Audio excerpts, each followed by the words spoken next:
આ પછી ગણેશજીએ શિવ અને પાર્વતી સામે તેઓના લગ્ન કરાવી આપવાની વિનંતી કરી. શિવજીએ આશ્ચર્યજનક રીતે ગણેશજીને કહ્યું, આ કેવી રીતે થઈ શકે? ત્યારે તેમણે જવાબ આપ્યો કે તમે પોતે જ આ જોગવાઈ કરી છે કે માતા પિતાની પરિક્રમા કરવાથી પૃથ્વીની પરિક્રમા કરવાનું ફળ મળે છે. ગણેશજીની બુદ્ધિમત્તાનો અનુભવ કરીને અને તેમની બુદ્ધિ જોઈને માતા પિતા ખુશ થઈ ગયા અને તેઓએ ગણેશજીના લગ્ન કરાવી આપવાનું નક્કી કર્યું. આ સમયે વિષ્ણુજીના રૂપમાં પ્રજાપતિ માતા પાર્વતી અને શિવજી પાસે ગયા અને તેમની બે પુત્રીઓ સિદ્ધિ અને બુદ્ધિ રિદ્ધિ ના લગ્ન તેમના પુત્ર સાથે કરવાની વાત કરી. શિવ અને પાર્વતીએ ઘણા દેવી દેવતાઓ અને ઋષિઓને આમંત્રિત કર્યા અને ગણેશ સાથે સિદ્ધિ અને બુદ્ધિના લગ્ન કરાવ્યા. આ બંને પત્નીઓથી ગણેશજીને બે પુત્રો થયા. સિદ્ધિના પુત્રનું નામ ક્ષેમ શુભ અને બુદ્ધિના પુત્રનું નામ લાભ હતું. જ્યારે કુમાર કાર્તિકેય પૃથ્વીની પરિક્રમા કરીને પાછા ફરી રહ્યા હતા ત્યારે નારદજી તમે તેને ગણેશજીના લગ્ન અને સંતાનોના જન્મ વિશે જાણ કરી. આ સમાચાર સાંભળીને કાર્તિકેયને આશ્ચર્ય થયું. કાર્તિકેય વિચારવા લાગ્યા કે જ્યાં માતા પિતા પક્ષપાત કરે ત્યાં શું થઈ શકે. વળી તમે તમારી વાતોથી કાર્તિકેયને વધુ ગુસ્સે કર્યો. કુમાર એટલો ઉશ્કેરાઈ ગયો કે તે ઘર છોડીને ક્રૌંચ પર્વત પર તપસ્યા કરવા ચાલ્યો ગયો. જ્યારે ભગવાન શિવ અને માતા પાર્વતી પરિસ્થિતિ સ્પષ્ટ કરવા ક્રૌંચ પર્વત પર ગયા ત્યારે કુમાર તેમને મળ્યા વિના બીજી કોઈ જગ્યાએ ચાલ્યા ગયા.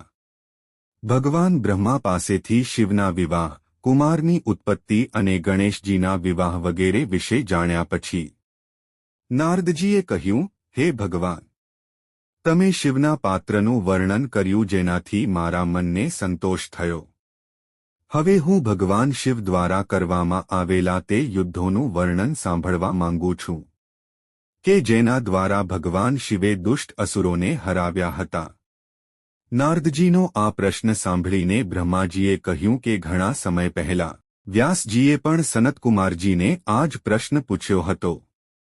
તે સમયે સનતકુમારજીએ વ્યાસજીને જે કંઈ કહ્યું તે હું તમને આખી વાર્તા કહીશ.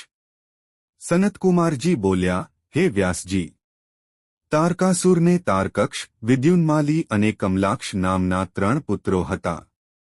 તે અત્યંત તેજસ્વી અને શક્તિશાળી હતા.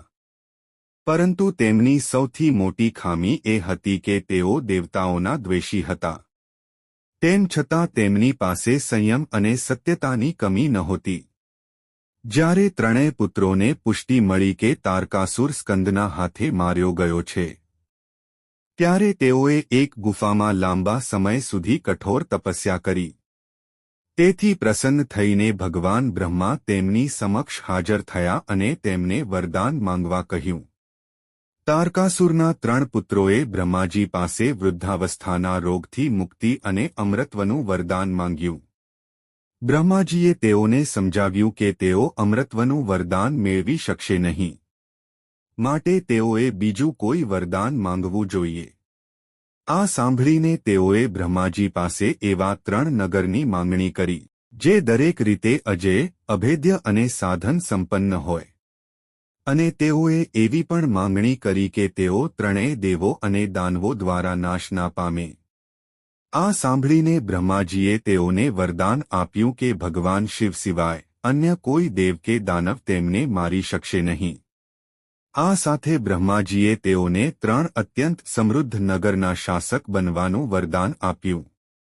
ભગવાન જબ્રહ્માના આદેશ પર માયાએ મોટા છોકરા માટે આકાશમાં સોનાનું, મધ્યમ છોકરા માટે સ્વર્ગમાં ચાંદીનું અને નાના છોકરા માટે પૃથ્વી પર લોખંડનું નગર બનાવ્યું. 3 નગર અત્યંત મજબૂત હતા. તારકાસુરના પુત્રો પોતપોતાના નગરોમાં રહેવા લાગ્યા. તેઓ 3 જાણતા હતા કે તેઓ દેવો અને દાનવો દ્વારા અવિનાશી છે. તેથી ખૂબ જ ટૂંક સમયમાં તેઓને તેમની શક્તિનું અભિમાન થઈ ગયું. જેના કારણે તેઓ ધીમે ધીમે વિદ્રોહી બનવા લાગ્યા.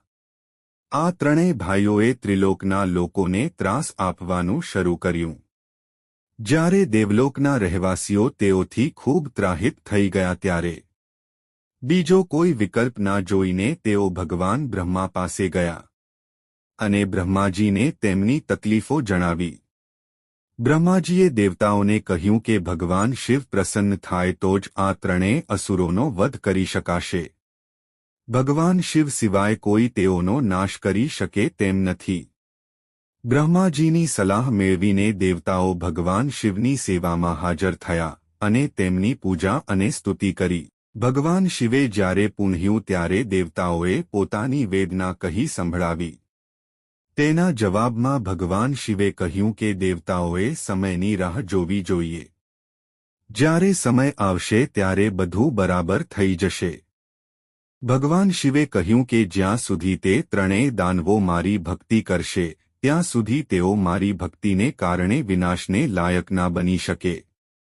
પરંતુ ભગવાન શિવે દેવતાઓને ખાતરી આપી કે ટૂંક સમયમાં તેઓ તેમના દુઃખને દૂર કરવાનો પ્રયાસ કરશે.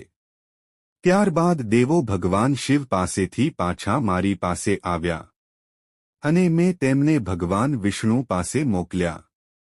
ભગવાન વિષ્ણુએ દેવતાઓને કહ્યું કે ભગવાન શિવનું કથન સાચું છે. તેઓ ધર્મ, ભક્તિ અને નીતિનું પાલન કરતા હોવાથી તેઓનો નાશ થઈ શકતો નથી. વિષ્ણુજીએ થોડીવાર આ બાબત પર વિચાર કર્યો અને યજ્ઞોને યાદ કરીને ઇન્દ્ર જેવા દેવોને યજ્ઞ કરવા કહ્યું. દેવોએ કર્મકાંડ રીતે પણ કર્યો અને તે યજ્ઞકુંડમાંથી મજબૂત શરીર અને શક્તિવાળા હજારો ભૂતોની વિશાળ સમુદાય પ્રગટ થઈ. ભગવાન વિષ્ણુએ તેમને તરત જ એ અસુરોના મહેલની નાશ કરવાની આદેશ આપ્યો.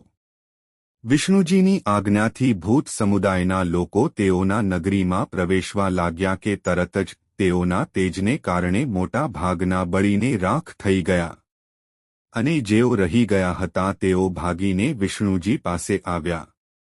જ્યારે વિષ્ણુએ ફરીથી અસુરોના પરાજય અને દેવતાઓના દુઃખ વિશે વિચાર્યું ત્યારે તેઓ ખૂબ જ ચિંતિત થઈ ગયા. વિષ્ણુજીએ દેવતાઓને કહ્યું કે તેઓ જલ્દીથી કોઈ ઉકેલ શોધી લેશે. દેવતાઓ ગયા પછી ભગવાન વિષ્ણુએ તેમના આત્મામાંથી ગંદા કપડાં પહેરેલો અને ચહેરા પર કપડાથી લપેટાયેલો એક ખૂબ જ તેજસ્વી માણસ બનાવ્યો. તેનું નામ અરહાન રાખ્યું. વિષ્ણુજીએ તેને ગ્રંથોને પ્રાકૃતિક ભાષાઓમાં લખવાનો આદેશ આપ્યો કે જે વર્ણાશ્રમ ધર્મનો નાશ કરનાર અપભ્રંશ શબ્દોથી ભરપૂર હોય અને તે ખૂબ જ વિચિત્ર હોય. ભગવાન વિષ્ણુએ સ્વયં પોતાની માયાને આ કામમાં અરહાનને મદદ કરવાનો આદેશ આપ્યો. વિષ્ણુજીએ એવો આદેશ પણ આપ્યો કે આ નવનિર્મિત ગ્રંથનો અસુરોના ત્રણેય નગરોમાં પ્રચાર કરવામાં આવે, જેથી અસુરો ધર્મના માર્ગથી ભટકી જાય અને ભ્રષ્ટ થઈ જાય. આ રીતે વિષ્ણુજીએ ત્રિપુરાધારીના રાજા અને લોકોને તેમના ધર્મથી દૂર કરવાનો માર્ગ શોધી કાઢ્યો. ભગવાન વિષ્ણુના આદેશ પર અરહાને દંભથી ભરેલો ગ્રંથ રચ્યો અને સાથે જ પોતાના ઘણા શિષ્યો બનાવ્યા અને તેમને આ ગ્રંથના પ્રચાર માટે ત્રિપુરામાં મોકલ્યા. અરહાન પોતે 4 મુખ્ય શિષ્યો કૃષિ, પતિ, કાર્ય અને ઉપાધ્યાય સાથે ત્રિપુરા નગર જવા નીકળ્યા. શરૂઆતમાં ભગવાન શિવના પ્રભાવને કારણે અરહાનનો ભ્રમ ત્યાં ફેલાઈ શક્યો નહીં. તેમના દ્વારા રચિત ગ્રંથોનો પ્રચાર થઈ શક્યો નહીં. ત્યાર પછી અરહાન ખૂબ જ નિરાશ થઈ ગયો અને તે ભગવાન વિષ્ણુને યાદ કરવા લાગ્યો. ભગવાન વિષ્ણુએ ભગવાન શિવનું સ્મરણ કર્યું. આગામી કથા સાંભળવા માટે ભાગ 24 જોવો. જો તમને આ વિડિયો પસંદ આવ્યો હોય તો વિડિયોને લાઇક કરો અને ચેનલને સબસ્ક્રાઇબ કરો.